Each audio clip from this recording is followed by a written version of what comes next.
Cat and dogs usually find space under the car, and cat especially sits under the car above the tire or on the axis.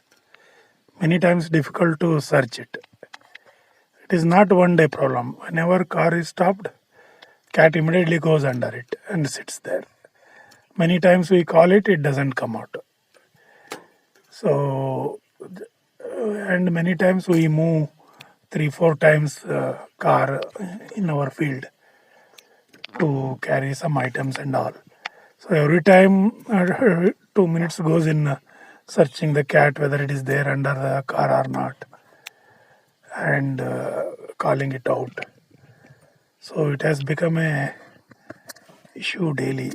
So if we have faced a similar problem or know any solution to it, how to make a cat and dogs not to go under the car.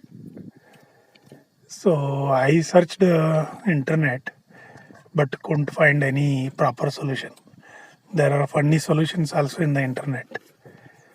Okay, so those doesn't work.